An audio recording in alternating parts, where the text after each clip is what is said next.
Yo, what up everyone? How we all doing? Another video. I had yesterday off, man. Sorry, I just needed some time to chill from all the war over the over the weekend. This is quite an interesting video. Could the United States have another civil war? I thought, see what the people think. For those of you that don't know, I think like 87% of my subscribers are American, so it's always nice to get like take from the people that it would involve. But let's get straight into it because I really don't know what's going to happen. What was the American Civil War? Here's a short recap. The war lasted from 1861 to 1865. It was fought all over the US and was between the northern states, known as the Union, and the southern states, known as the Confederates, over what one historian says were uncompromising differences between the free and slave states over the power of the national government to prohibit slavery in the territories that had not yet become states. With 2.1 million soldiers, the Union had roughly double the manpower. About 620,000 soldiers died in all, which is the biggest loss of life in any war for the US. 51,000 died in one battle alone at Gettysburg. Ultimately, the North won. But the question we're asking today is, could this happen again? Let's find out. In this episode of the Infographic Show, could the US have another civil war? I'm assuming the sides are just going to be like not Democrats and Republicans, but like liberals and conservatives. I imagine is going to go down that route. Some of you might be thinking, hell no, the USA could never be that divided again. Why would anyone think that? But the division between what we call the right and left has perhaps never been bigger in modern times, which is evident just by looking at social media. The right, especially what people call the alt-right, calls the left names such as snowflakes, while the left is sometimes equally as combative when calling out its nemesis as being violent, hostile, and racist. How did it ever come to this? Each side is so unwilling to make amends, which has sadly resulted in riots over the last few years. Okay, so I'm just going to chip in every now and again. I don't necessarily agree with the statement that the divide hasn't been bigger in modern times. I think just because of social media, it feels a lot bigger than it is, like the divide. This is just my opinion, obviously. I think there's a massive proportion of the population that just don't care. They're just so caught up with work and family life that, a lot of people aren't political. The left and the right probably make like a 50, I don't know, so 45, with everyone else being independent. And of that 45%, those of them which are extreme in their views make up a tiny proportion. I'd say probably there was more of a divide in the 60s or the 70s, like when the Vietnam War was happening. And I don't know, maybe I'm wrong. It's just my opinion. In 2017, The New Yorker published an article called "Is America Headed for a New Kind of Civil War?"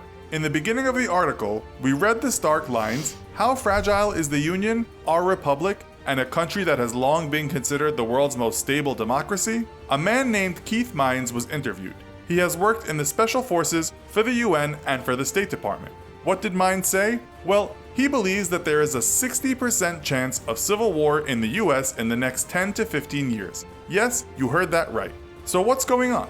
Well, firstly, we should say that his idea of civil war is not mass bloodshed like at the Battle of Gettysburg, but a large portion of America no longer having trust in what we might call the system, and so some kind of anarchy emerges. The National Guard will have to be called out, and those militarized police stations will be putting their equipment to work. I mean, I guess it sort of depends on the extent to which these things are deployed. Because if that's the case, then during the summer tensions were high, since the whole George Floyd and the Black Lives Matter thing sort of rose up.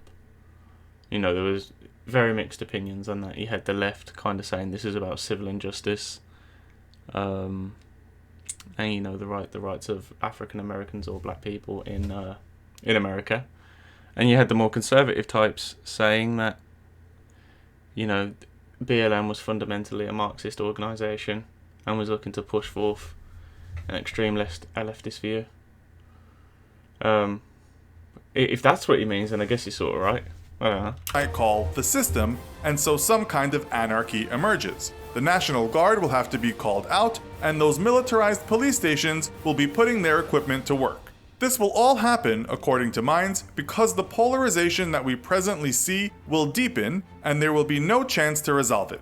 news media and other media will help entrench people's opposing opinions, violence will be legitimized as the only way to solve the issues, and the government will be too weak to do anything. That's kind of disturbing. Maybe Mines is just paranoid, or maybe he's pessimistic, or does he have a point? Well, although the LA Times in 2017 mentioned a slew of media op-eds and columns that came out that year asking the same question, columnist Dennis Prager didn't ask the question. His piece was titled, "America is currently fighting its second civil war. Is a war of words on Twitter, a divided media, and negligible violence in the streets Sorry about that. Is a war of words on Twitter, a divided media, and negligible violence in the streets enough to state that America is at war with itself? We should remember that there are very intelligent, peace-loving people endorsing right and left viewpoints, and that zero-tolerance left and right-wingers don't represent everyone in the USA. The LA Times writes, the division between ordinary Republicans and Democrats has itself been overstated. And perhaps if we believe the sometimes hyperbolic headlines, we might feel unsafe enough to take a side. Okay, so that's kind of where I sit on the spectrum. I think personally, I think that, you know, the media just blows everything up. And also, I think it's worth noting that I used the BLM thing earlier, so I'll use that again. People, well, I'll start with the right, because I don't want people to assume where I'm going with this. People who said the left were fundamentally a Marxist organisation may have had some grounds, but yet the people kind of at the top in like the government were probably thinking, no, let's push this fascist movement. And then the people on the left, like the BLM, might have genuinely been out there for social injustice, while the people at the top were pushing a Marxist agenda. So, you know, the left and the right aren't necessarily always on the same wavelength. You know, people at the top. I sound like a bit of a conspiracy theorist, but I feel like most of us will know where I'm going with this. I think what we know and what the people up top know is generally worlds apart, and you know there's a lot of miscommunication there. But I think the miscommunication is intentional, if that makes sense. I hope I've worded that okay and you know where I'm going with that. The atmosphere that produces negative partisanship can fuel a paranoid loathing of the other party's members, said the article. We live in an era where everyone has a voice, and that voice can attract a lot of attention. Partisanship is the norm, and being wrong is not an option. So what does the average American, someone we've discussed in detail in the past, think about all this? Foreign Policy magazine created a poll asking both security experts and the public about the chance of civil war. The experts were all over the place, saying there was a 30% chance, a 60% chance, and a 95% chance. But the readers were way more optimistic, saying there was about an 18% chance of war. How was war defined? This was the description given. 1. Military action internal to the metropole of the state system member. 2. The active participation of the national government. 3. Effective resistance by both sides. And 4. A total of at least 1,000 battle deaths during each year of the war. So it seems we are not talking about all-out warfare with people in those leafy suburbs taking their politically divided neighbors' heads off with a Black & Decker chainsaw. We are talking about public disturbances and violent protests leading to a lot more violence than we currently have seen. All over the world, throughout history, this has happened, sometimes with factions on the same side even taking arms against each other. To prevent this from happening, Foreign Policy says the US right now needs to establish more formal practices for identifying and tracking domestic extremism, with an honest recognition that young white males on both ends of the political spectrum are the most likely to commit violence. We must remember that things like peasant revolutions came... I don't agree with that. I don't agree with the general race bait that threw out. I think that's disgusting, to be honest. And I'm not just saying that as a straight white male. I mean that anyone, if a white person and a black person have the same political agenda and feel the same way, then they're both just as likely to go out and commit an act of violence. I don't think race necessarily plays into the probability of violence at all.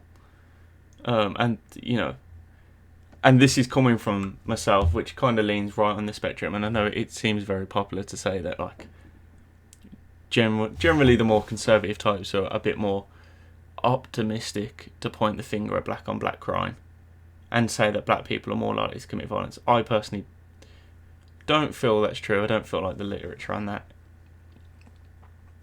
is in depth enough, and I feel like people on the left generally say that. Well, I should say the more extreme left. The more extreme left would probably say, the Proud Boys and all that shit. But I think they represent very small proportions on both sides, black and white. I don't feel like that race bait was justified there, personally. Honest recognition that young white males on both ends of the political spectrum are the most likely to commit violence. We must remember that things like peasant revolutions came during very harsh times in some countries when the hierarchy of elites were happy to see people starve. The question in America is, are times bad enough for people to want to give their lives to the cause? Probably not. But these are also paranoid times, so when moderation and censorship affects certain content online, it only infuriates and vindicates those it edits or expunges. It's a tricky situation. We might also recognize that the soothsayers of technology tell us automation is going to put a huge number of Americans out of work, and that those that own the tech will have way too much power and control. Will there be a revolution against this? A kind of New Age Luddite uprising? If we can see our mistakes throughout history, those in power should know that the people need to be protected and cared for, lest they pick up the proverbial pitchfork, or in this case, an assault rifle. Foreign policy agrees, writing, as our government and corporate leaders continue to deconstruct rule of law and economic opportunity, the norms degrade and the space for transgression becomes bigger. Whose side would you be on anyway? As the Chicago Tribune writes, it would not be that simple, so a new civil war would be very fragmented. It would happen inside states rather than between them. Perhaps the haves will revolt against the have-nots in some very divided states, especially as education standards drop for some, healthcare is out of reach for many, and old industries are folded because artificial intelligence has supplanted human intelligence. Okay, so just reading between the lines there, he's saying the justifications for war would be the lack of jobs, the quality in education. So that points to me there, if we are going by the parameters that he said, that it most likely would be between Republican and Democrat, they're more what you'd consider to be leftist issues. It's always been down to the job of the Liberals to look out for the working man. So if there's on the face of it, if there is low levels of employment, bad healthcare, bad education, that is more of a liberal problem. And I'm just going by the parameters that he set here. So is he saying that? I feel like he just threw out a few examples there. Let's see where he goes with it, and I'll pick it up at the end. Industries are folded because artificial intelligence has supplanted human intelligence. If you look at Walmart and Amazon, the two biggest employers in the USA, and see their new tech and new patents, it seems they are both looking to take human workers out of their stores ASAP. This could cause problems beyond politics, political correctness, and Big Brother fears. Mass unemployment could create a new wave of discontent in the nation. What do Americans think about all this? The question has been asked a few times on Quora. One American didn't mince words, saying, "We're talking many factions, foreign intervention, brutality, rape, murder, torture, all of it over huge areas of the US. The unsettling thing is, many other people thought the same or similar. Others said there would be random acts of violence, invoking the movie Brazil, where bombs go off all over the country planted by small extremist groups. Others weren't so pessimistic, stating, as we said earlier, that perhaps the desperation level won't get that far, and people won't be willing to kill or be killed if they still have some relative comforts and a security net that many other nations don't currently offer their citizens. So, all we can do is turn this over to you. Do you think the US can have another civil war? If so, what side would you be on? Let us know in the comments. Also, be sure to check out our other video called, What If the World... Okay, so here's my review. Personally, as someone that doesn't live in America, but is quite interested in American politics, I think the chances of US civil war are pretty low, to be honest. People are acting like this is the first time technologies took a big leap. Technology is advancing more consistently and faster than it ever has done. But, when the Industrial Revolution come, jobs were made in the Industrial Revolution. Now the computer age is here. Kids coming up, there's 5-year-olds that can use an iPhone. People will have jobs to maintain the machines, and stuff like that. I'm not saying that's going to cover the entirety of, the employment lost by the forthcoming of machines. I'm just saying that there will be new types of jobs. There is the argument, I've heard the argument, that as the computer age kind of progresses, the only jobs that humans will be left to do is the more artistic type jobs. I don't agree with that either. I think in terms of will there be violence and riots in the US, I think no more than there is usually. You know, I think let's not forget, the US has I've noticed anyway, during the election year, it always seems to be the most eventful year socially. Like, you know, this year, I'm not saying that the coronavirus was brought about by the election year. I'm not saying that at all. I'm just saying that a lot happened this year, more so than has in the last 3 years, in terms of, what should we say, social discourse or civil unrest.